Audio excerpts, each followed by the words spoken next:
आपल्या समोर सादर करीत आहोत. निवृत्तीनाथ ज्ञानदेव आपल्या भावंडांसोबत शुद्धीपत्र आणण्यासाठी पैठणला पोहोचले. तेव्हा धर्माच्या ठेकेदारांनी त्यांची अवहेलना केली. मी इथे उपस्थित सर्व धर्मपंडितांना सांगू इच्छितो की ईश्वर सर्व चराचरात आहे. बघा बघा काय दिवस आले. हा लहानसा बालक आता आम्हाला धर्म शिकवणार आहे.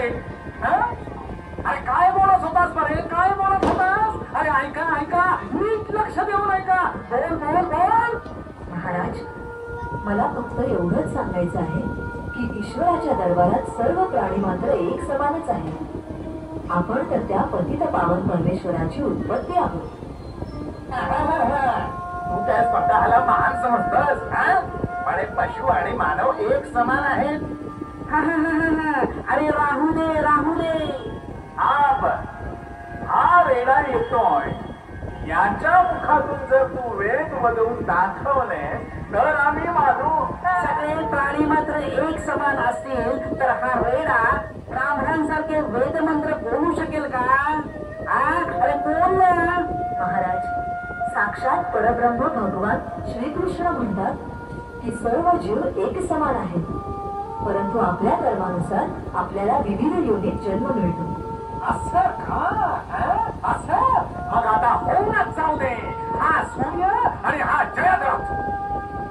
धर्मपंडितांच्या हिणवण्यामुळे संत ज्ञानेश्वरांनी चराचरात वसलेल्या परमेश्वराचं अस्तित्व सिद्ध करण्यासाठी रेड्याच्या मस्तकावर आपला हात ठेवला.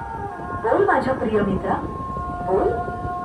वेद पठण आरंभ कर.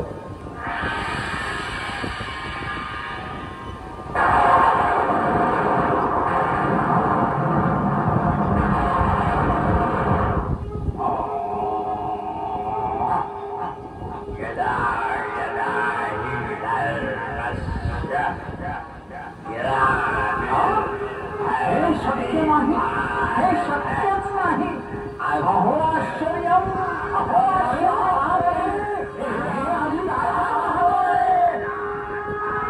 अरे हा वेळ तर भगवद्गीतेचे वेद पठण करत आहे.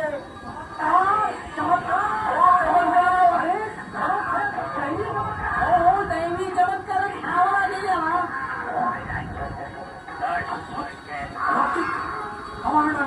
अविश्वसनीय. आमची चूक झाली ज्ञानदेवा, आमची चूक झाली. आम्हाला क्षमा करा. आम्हाला क्षमा. आता आम्ही काय तुला शुद्धीपत्र देणार? हे अद्भुत आणि चमत्कारिक कार्य केवळ परमेश्वरच करू शकतात. अगदी खरं म्हटले भाऊ. आम्हाला क्षमा कर ज्ञानदेवा. आजपासून तुम्ही आम्हा सर्वांसाठी ईश्वर तुल्य आहात. ईश्वर तुल्य. अगदी अगदी. क्षमा करा. तुला संत ज्ञानेश्वर महाराजांचा जय जयकार. तुला संत ज्ञानेश्वर महाराजांचा जय जयकार असो. तुला संत ज्ञानेश्वर महाराजांचा जय जयकार असो. असो असो, जय जयकार असो. पैठणच्या विद्वान पंडितांनी ईश्वर तुल्य ज्ञानेश्वरांचा जय जयकार केला.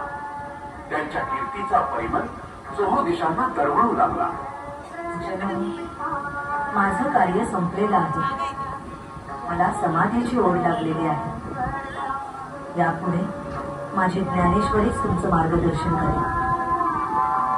संत ज्ञानेश्वरांच्या पश्चात त्यांचा हस्तलिखित ग्रंथ ज्ञानेश्वरी आपल्या परमभक्तांना ज्ञानाच्या अमृतधारांचं रसपान करून पवित्र करत आहे.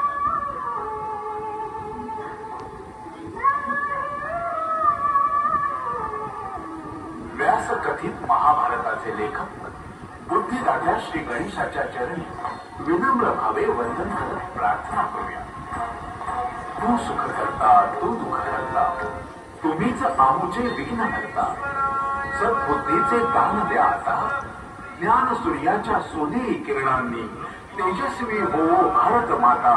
तेजस्वी हो भारत माता.